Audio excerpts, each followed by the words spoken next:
Hello my dear student, welcome to math class. Student, जो topic आज हम पढ़ा रहे हैं, टॉपिक का नाम है प्लेस वैल्यू, यानी कि स्थानीय मान। देखिए, प्लेस वैल्यू स्थानीय मान। स्थानीय मान अगर आपको किसी भी संख्या या किसी नंबर में आपको स्थानीय मान निकालना, तो उसके लिए सबसे पहले आपको इंडियन न्यूमरेशन सिस्टम जानना होगा या इंडियन प्लेस वैल्यू सिस्टम जानना होगा, है ना। तो पिछली वीडियो में हमने इसके बारे में समझाया है, बताया है। तो अगर आपने वो वीडियो नहीं देखी तो ये वीडियो जरूर देखें, क्योंकि उसके बिना आप स्थानीय मान नहीं निकाल सकते। ठीक है जी। और स्थानीय मान जो होते हैं वे क्लास फर्स्ट से ही शुरू हो जाते हैं, है ना। First, second, third, fourth, fifth तक चलते हैं। ठीक है जी। अगर आपने इसे अच्छी तरह समझ लिया, चाहे आप किसी भी क्लास के स्टूडेंट हैं, तो आपको आगे कभी प्रॉब्लम नहीं होगी। ठीक है जी। तो देखिए, समझिए, ध्यान से सुनिए कि प्लेस वैल्यू, इंग्लिश में प्लेस वैल्यू निकालनी है किसी भी डिजिट की। अगर प्लेस वैल्यू निकालते हैं, कैसे निकालते हैं, और हिंदी में स्थानीय मान कहते हैं प्लेस वैल्यू को, है ना। स्थानीय मान किसी भी संख्या में अंकों का एक निश्चित स्थान है। किसी भी संख्या में जो अंक होते हैं, यानी कि जो डिजिट होती है, वे अपने एक निश्चित स्थान पर होती है। ठीक है। हर अंक स्थान अवधियों के अनुसार होता है। जो भी अंक होगा या डिजिट होगी, उसका जो स्थान होगा वो उसकी अवधियों के अनुसार होगा, वो किस अवधि में है। अवधि क्या होती है? जैसे इकाई, हजार, लाख, करोड़, अरब, खरब, ये अवधियां होती है। और कितनी, इन अवधियों में कितने स्थान होता है, प्लेस होता है। जैसा इकाई की अवधि है, यानी कि वंश क्या है, इसमें वंश, टेंस, हंड्रेड, यानी कि इकाई, दहाई, सैकड़ा, थाउजेंड में थाउजेंड, और 10,000 यानी कि हजार, 10,000, लाख में लाख, 10 लाख, यानी कि लाख और लाख और 10 लाख। और जी, करोड़ में करोड़ और 10 करोड़, यानी कि 1 करोड़ और 10 करोड़। ठीक है। इस तरह ये होते हैं, यानी कि जो इनकी अवधि होगी उनके अनुसार ही जो अवधि में, जिस अवधि में जो भी प्लेस के नीचे जो अंक होगा, उसी वही उसका स्थानीय मान होगा। ठीक है जी। हर अंक स्थान अवधियों के अनुसार होता है। जो अंक जिस पर होता है वही उसका स्थानीय मान कहलाता है। अब इसका फॉर्मूला है जी, स्थानीय मान निकालने का फॉर्मूला। ये फॉर्मूला बहुत इंपॉर्टेंट है। अगर आप इसे याद रख लेंगे तो सारे सब के सब इसी के अनुसार निकल जाएंगे। स्थानीय मान, है ना। अगर स्थानीय मान निकालना तो इक्वल टू स्थानीय मान, यानी कि वो अंक जिस स्थान पे है उसका मान, और मल्टीप्लाई अंक का मान। मान मीन्स वैल्यू, जो उसकी अंक की वैल्यू है ना। निकालने के लिए जिस संख्या का स्थानीय मान निकालना हो, उसके प्रत्येक अंक पर दाईं ओर से शुरू करके बाईं ओर के आखिरी अंक तक इकाई, दहाई, सैकड़ा, हजार, 10,000 लिखिए, या वंस, टेंस, हंड्रेड, थाउजेंड लिखिए। जैसे कि एक उदाहरण दिया हमने आपको, जैसे ये डिजिट है हमारी, इस डिजिट को में आपको अंकों, सभी अंकों का स्थानीय मान निकालना, सबका। ठीक है जी। ओल का है, right the place value of the ओल डिजिट, है ना। तो सबसे पहले क्या करेंगे आप देख लीजिए, हम इसी जो ऊपर लिखा उसी के, ये इन सबका एक निश्चित स्थान है। इस संख्या में सबका निश्चित स्थान है। तो अब हम क्या करेंगे कि हम सबसे पहले इस पे इकाई, दहाई, सैकड़ा डाल लेंगे, और यानी कि दाईं ओर से बाईं ओर की तरफ लिखते हुए चलेंगे, पहले अंक से। इकाई, दहाई, सैकड़ा, हजार, 10,000 डाल लिया। तो स्टूडेंट, अगर आपसे इसे पढ़ना नहीं आता तो आप इसे पढ़ना भी सीख लो एक बार। अगर ये डिजिट लिखी थी तो आप क्या करेंगे, सबसे पहले इसमें इकाई, दहाई का पेयर बनाएं, 100 हमेशा अकेला रहेगा, यानी कि सैकड़ा, और 1000 10,000 का भी एक पेयर बनेगा। तो पहले एक पेयर को पढ़ो, 92 हजार 125, यानी कि 92,125। अगर इंग्लिश में बोल रहे 92,125। अगर इंग्लिश में वंस टेंस डालने, वंस टेंस 100,000 और 10,000, ऐसे, है ना। तो ये 92,000 होगा, 100 होगा 25, ऐसे पढ़ लेते हैं। तो सबसे पहला काम क्या है, अगर आप इन्हें पढ़ना चाह रहे हैं तो भी आप इनके वन स्टैंड डाल लेंगे। अगर आप इन्हें शब्दों में लिखना चाह रहे हैं तो भी इसके ऊपर आप वन स्टैंड डाल के लिखेंगे। अगर आप इसे शब्दों में लिखना चाह रहे हैं तो कैसे लिखेंगे भाई, पहले 92 लिखेंगे, ये पेयर हो रहा है एक, तो 92,000 लिखेंगे, 100 लिखेंगे, और बाद में 25 लिखेंगे, 25 लिख देंगे। ठीक है जी। अब हमें हमें क्या करना था, हमें तो इनका स्थानीय मान निकालना। तो पहले आप इसे ऐसे लिखें, ऐसे,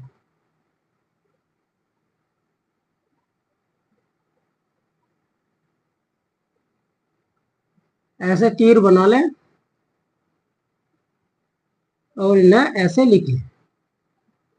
अब वंश पर तो 1 × 5, ये इनके वंश है। अब ये 10 है, प्लेस लिखेंगे, अब दिया लिखेंगे, ये 100 है, ये 1000 है, देखो है लिख रहा, इनके 1000, और ये 10,000 है।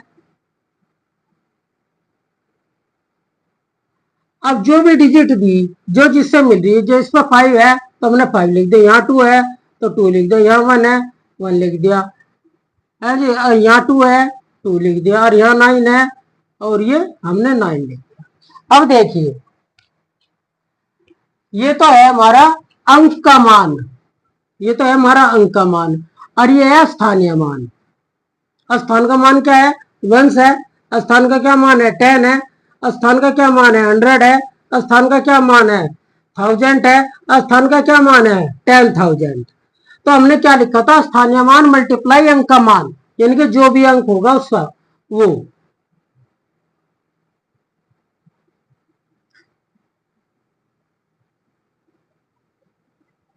ठीक है जी। अब इनकी मल्टीप्लाई कर दो, 5 20 101 है तो 1 1 जा 1, 2 0 है, 2 की 2 आ गई, और 2 1 जा 2, और कितनी जीरो है, 3 0 लगा दो, है ना। 1 9 जा 9, और 4 0 है, 4 0 लगा दो। अगर आप ऐसे नहीं करना चाहते, ऐसा करो, 9 0 0 9 0 0 9 0 0 9 0 0, और 9 1 जा 9। या आप ऐसे भी कर सके मल्टीप्लाई, अगर आपसे ऐसे नहीं होती, 0 0 0 0 और 9, ऐसे भी कर सकते हैं। ठीक है जी। तो ये सबका स्थानीय मान निकल गया। ठीक है स्टूडेंट। अब देखिए, अब कुछ क्वेश्चन ऐसे होता है जिनमें ये कहता है कि भाई जो सर्किल में है, घेरे में है, उसी अंक का स्थानीय मान निकाल लो। तो आप क्या करेंगे, पहले 1 10 लिखेंगे, 1 10 100 1000। अब मैं आपको यहाँ दूसरा तरीका बता रहा, तो 7 जो है वो कौन से प्लेस पे है, इसका स्थानीय मान क्या है, 7 का 1000 है, और 1000 में कितनी जीरो हो, 3, तो 7 का आप 3 जीरो लगा दो, आगा आंसर। यानी कि आप क्या करेंगे, पहले तो आप 1000 लिखते और फिर मल्टीप्लाई 7 करते, तो भी आंसर यही आता। तो जो स्थान जिस प्लेस पे है उसमें जितनी जीरो आवे उतनी जीरो आप उसका आगे लिख दो। देखो हमने यहाँ आपको दिखाया है, इकाई में तो कोई जीरो नहीं आती, जो अंक हो वही हो सेम, यानी कि 1 2 3 4 जो भी होगा वही होगा। और ढाई में 1 जीरो होती है, सैकड़े में 2 जीरो होती है, 1000 में 3 जीरो होती है, 10,000 में 4 जीरो होती है, लाख में 5 होती है, 10 लाख में 6 होती है, और करोड़ में 7 होती है, 10 करोड़ में 8 होती है, यानी कि 8। अरब में 9 होती है, 10 अरब में 10 होती है। ठीक है, तो आप इन्हें भी याद रखें कि किसमें कितनी जीरो होती है, तो उससे आपको प्लेस वैल्यू निकालने में बहुत आसानी रहेगी। ठीक है, तो जैसे कि अभी हमें पता है भाई 7,000 लिखना, क्योंकि 7 की प्लेस 1000 है, तो क्या करेंगे हम, अगर हमने पता कि भाई 1000 में 3 जीरो आ गए, यानी कि 1000 में 3 जीरो आ गए, तो हम 7 का 3 जीरो लिख देंगे, होगी मल्टीप्लाई, मल्टीप्लाई करने की आवश्यकता ही नहीं है ना। अब देखिए जैसे इसमें है, इसमें हमें 5 की निकालनी है, तो 5 मल्टीप्लाई 1 करते हैं हम, तो भी आंसर 5 आता। ये वंश प्लेस पे है, तो हम इसका आगे कोई जीरो नहीं आने की, क्योंकि वंश का आगे कोई जीरो नहीं आती, हमने ऊपर लिख दिया इकाई के अंक का आगे कोई जीरो नहीं आती, तो इकाई के आगे कोई जीरो नहीं देंगे। अब देखिए अगर आपको जीरो की प्लेस वैल्यू निकालनी है, जो जीरो होता है उसका इसका जो प्लेस है, तो हम जीरो की वैल्यू हमेशा जीरो ही रहेगी, है ना। तो अगर आप इसको वंश 10 करें, देखो वंश यानी कि इकाई, दहाई, सैकड़ा, हजार, हजार प्लेस पे है, तो यानी कि 1 के आगे 3 जीरो आ गई, और जीरो की मल्टीप्लाई इसमें करेंगे तो जीरो ही आंसर आएगा, यानी कि जीरो की मल्टीप्लाई किसी भी डिजिट के साथ करो तो आंसर क्या आता है, जीरो ही आता है। तो हमने ये डायरेक्ट लिखने का तरीका है, जीरो कहीं भी बीच में हो या शुरू में हो, कहीं भी हो, जीरो का या स्थानीय मान निकलवाता हो, यानी कि प्लेस वैल्यू निकलवाता हो या प्लेस वैल्यू निकलवाता हो, तो हमें उसका आंसर जीरो ही लिखना। ठीक है, मान लीजिए इसमें हमें 8 की निकालनी है, 8 की प्लेस, 8 का स्थानीय मान निकालना, यानी कि प्लेस वैल्यू निकालनी, तो हम क्या लिखेंगे, तो ये 10,000 होगा और ये लाख होगा। तो देखो ये ऐसा ना करके, ये नू ना करके लाख में कितनी कितनी जीरो हो, देखो ये लाख में 5 जीरो है, अगर हमारे याद है तो जल्दी से हम 5 जीरो लगा देंगे, तो हमें ऐसा करने की जरूरत ही नहीं होने की, है ना। तो हम क्या करेंगे, 8 के आगे 5 जीरो लगा देंगे, होगी, तो ये इसकी क्या होगी, प्लेस वैल्यू। अगर स्टूडेंट आप चाहते हैं आपका समय भी बच जाए, है ना, और आपको टाइम भी ना लगे, किसी की भी प्लेस वैल्यू आप बहुत ही आसानी से निकालता है। अब मैं आपको 2 मेथड सिखा चुके हैं, तीसरा मेथड है प्लेस वैल्यू निकालने का, 3 मेथड। ठीक है जी, तो प्लेस वैल्यू कैसे निकालना है कि जैसा मान लो हम एक अलग डिजिट ले रहे हैं, सॉरी एक जैसी हो जाएगी 97562, तो इसमें आपको कुछ भी नहीं करना, बहुत आसान है। भाई किसी ने कह दिया 8 जो घेरे में है, सर्किल में है, इसकी प्लेस वैल्यू बताओ, तो आपको इसे ऐसे लिख लेना और इसका अगर डिजिट गिनो 1 2 3, जितनी डिजिट हो उतनी जीरो लगा दो, जरूरत ही नहीं रही। अगर आपको बहुत जल्दी में निकालना, आप पेपर में निकालना चाह रहे हैं, वैसे तो आपसे आता है, लेकिन आप पेपर में सोच रहे हैं कि मेरा जितना समय बच जा उतना अच्छा है, तो आप इस ट्रिक का प्रयोग करें, कभी भी गलत नहीं हो सकता, गलती की गारंटी है। अगर आप ऐसा करोगे तो एक बार गलत कर सको, लेकिन ऐसा करोगे तो गलती बिल्कुल भी नहीं होने की। मान लीजिए आप 6 की निकाल रहे हैं, 6 के आगे कितने हैं 1, तो 1 जीरो लगा दो। 9 की निकाल रहे हैं, 9 के आगे कितने अंक हैं 1 2 3 4, तो 4 जीरो लगा दो, लो जी निकल गई। ठीक है, तो आपसे उम्मीद है कि प्लेस वैल्यू निकालनी आ गई होगी। ठीक है जी, प्लेस वैल्यू निकालनी आ गया आपसे, पर ये एक बार जरूर याद कर लेना कि किसमें कितनी जीरो होती है। आप मान लीजिए क्वेश्चन आगा कि बताइए 1 लाख में कितनी जीरो होती है, ये है ना, तो उसमें 4 ऑप्शन दे दिए, तो उसमें से एक ऑप्शन आपको टिक करना होगा, ऐसे भी क्वेश्चन आ जाता है। ठीक है, अब देखिए ये डिजिट है, इसमें 6 के स्थानीय मान का अंतर बताओ, तो इसमें 2 6 है, तो दोनों का स्थानीय मान निकाल लेने हमें। भाई यहां तक डिजिट है तो 6 है, ये हमने 6 लिख दिया, 6 का कितनी डिजिट है 1 2, तो 600 आ गया एक का, और ये है वंस प्लेस पे, तो इसका कोई जीरो नहीं आने की, तो हम इसे माइनस कर देंगे। यहाँ हो गए 10, 10 में 6 गए 4, यहाँ रह गए 9 और यहाँ रह गए 5, तो ये आंसर आ गया। ऐसे ऐसे भी क्वेश्चन आते हैं कि भाई दो की वो पूछ लेता है, उनका अंतर पूछ लेता है कभी कभी। अब दूसरा क्वेश्चन है 8 और 6 के स्थानीय मान का योग क्या होगा। योग माने टोटल, जोड़ दो, अंतर माने डिफरेंस, घटा दो, है ना। तो देखो 8 की प्लेस वैल्यू क्या है, 8 की प्लेस वैल्यू निकाल लो। 8 के आगे कितनी डिजिट है, 1 2 3, 3 जीरो लगा दी। और 6 की, 6 के आगे एक ही है, तो एक लगा दी।